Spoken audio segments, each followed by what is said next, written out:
YouTube, what is up? It's Nisi going over patch 6.6. I am in the process of doing the Bard to Diamond, but someone had asked for me to go over the patch notes. I will do these little videos if I see the patch notes are up around the same time that I'm on. Now, I know it's crazy we got that many subs, right? This 6.6 patch comes out soon. Fucking Benedict Cumberbatch, Smog, Lord of the Rings, Dragon, Star, Galaxy champ is coming out. I haven't even checked that champ out yet, but that will be out in the next patch. Alistar is getting nerfed. For those who don't know, tanks, support. In the support role, tanks are really fucking strong right now. If you play Braum, Nautilus, Alistar, any combination of tanky supports that can get in there and brawl, you're going to be sitting pretty in the current meta right now. Alistar is one who's been really, really oppressive for quite some time, so they're nerfing his heal a little bit. That's just one added thing that is really annoying, having lane minions push and being healed up too. Azir no longer gets Fervor Battle on his Sand People. I know that sounds racist, but that's what I call them. And then there's some quality of life bug there with his attack command. Cho'Gath, more health per feast. This is essentially a Cho'Gath buff. I don't know why, but it's a Cho'Gath. I mean, I do know why. Cho'Gath's kind of weak. I'm talking shit. Cho'Gath is kind of weak in general because he's so exploitable. The one thing that makes him strong, I think, is his silence, the AoE silence. It's the only one in the game. And in general, Cho'Gath is pretty exploitable outside of that. And once he gets ahead, it feels like there's no way to come back.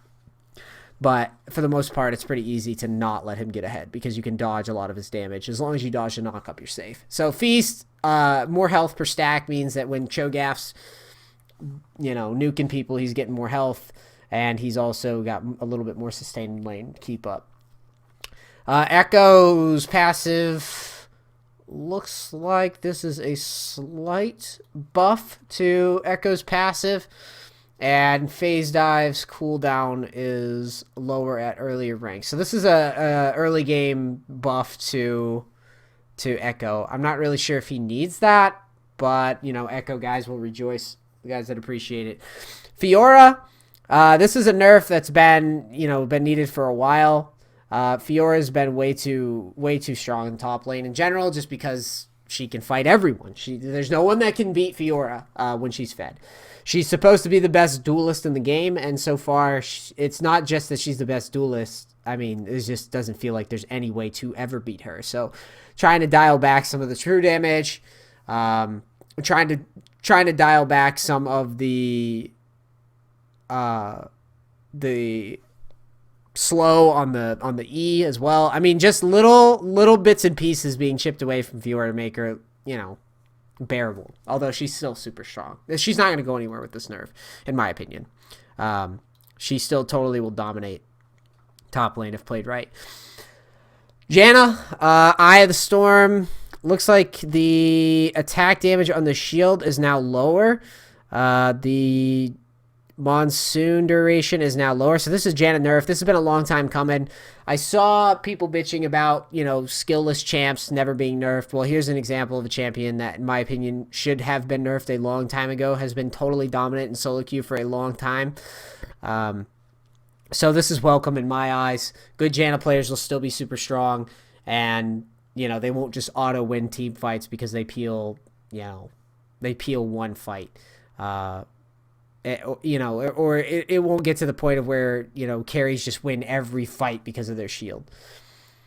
Jace buffs. This could have been because of the 100 Games Diamond Jace video. I'd like to think I have that much power over Riot's nerfs and buffs, which I know I don't. Q for Jace, flat 40 across all ranks. Base damage is higher across all ranks. And his attack damage ratio is 1.2 bonus attack damage. So maybe Jace will have a little bit more oomph in the late game. Probably not. He's pretty weak. I don't know. This should help him a little bit. Mana costs are a big issue in his lane phase, and they were when I did the challenge, so it makes sense. Callista. Let's see here. Callista nerfs looks like attack speed down, attack speed growths down. Sentinel lapse 3. Passive damage is down, all the way down, and her cast range on her ult is down too. So this is a big nerf for Kalista. Kalista's been one of those champs that has been like the go-to champ for scripters and cheaters. And is also good for really, really technical ADCs. For obvious reasons, she's virtually, like, when she snowballs, the game's pretty much dead in the water. Trying to give opportunities, it looks like, for players to play back at Kalista when she gets rolling, or before she gets rolling. That's what this looks like to me. Because in general, once Kalista gets ahead to newer players, there's just nothing you can do. She dodges everything, and then she shits on you. Karma. Shield amount is higher. Looks like this Karma buff, actually. This is a buff to Karma's E. Double the ability power on the shield. It's going to make more defensive options for Karma. This is very interesting to me because these buffs, I would like to bet that Karma is going to be played a lot more. There's also variations of Karma that were like the tanky variety that could look really strong with this buff as well. I could see that coming back into play. I remember last season someone absolutely destroyed me with Karma top with like heal fucking ignite or some bullshit like that. So this could be interesting to see. I don't know if I like it. I don't like Karma as a champion. I think she's kind of bullshit. And if she's overtuned, you're never going to hear the end of her. Kha'Zix, cooldown on Q is lower. It's always felt super low anyways. And Void Spike cooldown is lower as well. This is big. Kha'Zix is a champion that really, once he gets rolling, he's tough to deal with. Lower cooldown on Q, a spell that's already super fucking cheap. It does a lot of damage, is now going to have even a lower cooldown. I can't imagine Kha'Zix players not wanting to spam this guy after this. This seems really significant to me. People say Kha'Zix isn't that strong. They obviously haven't seen good ones. So, yeah, I'm a little scared of this one. Lulu. Oh, this was the nerf that everyone was talking about. Lulu has been super, super strong in mid lane for a while now, and this nerf is basically targeting Lulu's mid lane and making her a little less oppressive. I don't know if this necessarily means that she is going anywhere yet, but it's a nerf that, similar to Janna, I think she's been too strong for too long, and she kind of needs to go, in my opinion. So this is something, she just needs to be changed up. I don't think it's right that a champion can dominate mid as hard as Lulu's been able to, and be played as a support viably. It's absolutely ridiculous how strong Lulu was in comparison to all the other mids. Like, you could never beat her in lane if she was played properly. Lux. Looks like Lux's shield is a lot lower. The ability power on the shield is lower too. So this is significant. A lot of the reasons why Lux is so strong in solo queue is because she can't be dove pretty much ever. So a lot of noobs will try to dive Lux. She'll just shield, Q, ult, whatever, and stay alive in lane. She's super duper safe. Even when you seem to catch her out of position near turrets, she's super duper safe. This should kind of dial that back a bit. I'm ignoring all these little bullshit summarizations. I imagine that I'm doing a good job of summarizing what Riot was thinking when they did this. This is an example of a nerf that's probably should have happened a long time ago, just because of how safe Lux has been forever. But better late than never. Maokai base magic resist is up. Magic resist growth is up. Looks like sapling duration is up, which means jungle Maokai is going to have some interesting starts now. Earth Maokai is going to be top tier. GG wrecked. I could imagine. This is going to put, I don't know how many fucking little saplings are going to pop up, but that's going to be pretty cool for the first clear. Even for top lane Maokai, actually, you could probably clear some big camps with that shit. Just spamming that in the brush. Master Yi. Base damage is up for Master Yi, and it looks like his attack damage ratio at all ranks is up on his E as well. Usually fed Master Yi. I'm kind of curious as to why they did it.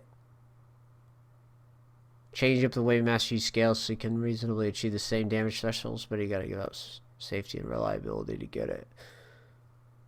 But ratio moved entirely to bonus attack damage. Got it. Got it. Okay, so this is a nerf.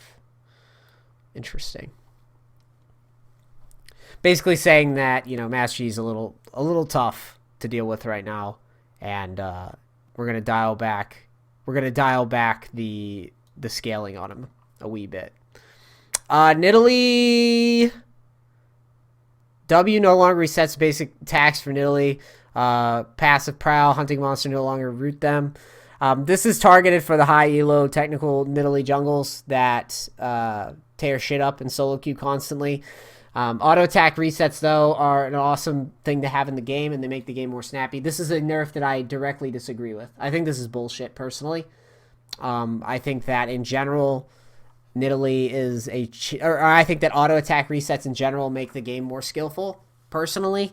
And I think the more cool shit that you can do in the game is what makes individual shine. I don't like seeing the auto attack resets being moved when they are something that Nidalee's had in her kit forever. But that's just me. Looks like Orianna has a little lower mana cost on her Q, which is kind of cool. It's like a mini Ori buff. Orianna's been in the weak spot for a while now. Not a very strong pick. The only people that seem to be able to pull her off are people that are just gods at Orianna. This should allow more Orianna players to be up in people's faces in lane, spam Q, maybe go for kills more often in the early lane phase because they'll have a little bit more mana to play with. Quinn, this is a long patch. Quinn, the Blinding Assault. The cooldown is higher. This is a Quinn nerf. And one that I think is welcome. I think Quinn is in a spot where, if played properly, has a lot of potential to solo carry games and does a little too much right now. The nerf that I really want to see is I want to see Quinn have to drain mana in order to stay in her ult form. I think it's bullshit and really clunky, and it just takes me out of the gameplay experience to see Quinn just flying around with 10,000 move speed. It's the dumbest thing I've ever seen in the game. But this is a nerf to Quinn's Q, which is already on a pretty low cooldown. Trying to scale it back just a wee bit to make a little bit more room for counterplay once she goes in and wastes it. Shyvana, blah, blah, blah. The attack damage ratios are lower, but scale up to the full attack damage by the late game. So this is hitting Shyvana's early game to try to do something for people that want to play aggressive into her, who don't just auto lose trades by just happening to be too close from time to time. Twisted Fate. What is this? The readability of Underworld Twisted Face visual effects, blah, blah, blah. Underworld skin are more readable. That's lame. Item, Runic Echoes. Base damage is down. This is a nerf to all AP junglers. Runic Echoes, pretty good on Diana, pretty good on Nidalee, pretty good on Gragas. This is a slight nerf to try to dial those junglers back a little bit. Tiamat. Recipe change attack damage lower, but now has a passive cleave again. Interesting. This means that Tiamat's now going to be able to push waves really fast on its own. Changes the game quite a bit. I used to actually rush Tiamat quite a bit because of that, so maybe this can just, especially Jarvan, this will be really fun on Jarvan again, because you could just rush Tiamat and push lanes fast. Also nice for Renekton's and champs that just like to get an early Tiamat. Fiora, all those. Ravenous Hydra. Build path change, Titanic Hydra, attack damage is down. For those who don't know, Titanic Hydra has been super fucking strong for a long time. It can be built on just about anybody. For a while, I was building it on Gangplank. One of my guides, I said you can build the Titanic Hydra and play more of a tanky GP and be super impressive with that shit. So, as such, Titanic Hydra is getting nerfed. The attack damage is getting nerfed. Still using the active should be cool for you. If you get Titanic Hydra, you should be able to get a lot done with it, but I don't know if it's going to be core on just about every champ and their mother. It's an on-hit damage as well, not just cleave. Yeah, cool. Zz'Rot Portal nerfs. Void Gate health. 5. I don't know what that means. I guess 5 autos. Gold on death, 50. Void spawn no longer consumes Spoil of War. Basic attack deal 1. Okay, Void, yeah. Void, it will generate after being out of combat. Now has a distinctive minimap icon. So this is a nerf to Zz'Rot Portal. I don't think this removes Zz'Rot Portal quite yet. It's still strong. It's still a great item. It's not going anywhere. I thought this nerf would be harder, but this is just some stats nerfed. But ultimately, it's the same thing. I mean, this is going to be the same fucking bullshit. Now there's a way that you could see it on the minimap too. Hextech crafting, don't care because I'm not a casual, blah, blah, blah, blah, blah. And that's it. That's the patch notes. Guys, if you enjoyed this rundown, You know, please subscribe. Tell me what you think. Overall, I think this patch, I personally think there's a lot of cool or a lot of needed nerfs like Janna and Callista and Lulu, but I also think there's some weird buffs. I think the Kha'Zix buff's a little weird. I think the what was the other one that I thought was a little weird? Oh yeah, I thought the Echo buff was strange, but ultimately this should change the game up a little bit. We're not going to see Janna and Lulu as much, and you know, Kha'Zix players get to grinding. All right, you guys are the best. I'm going to shut down the stream now for real. I'm out. Peace, crackers.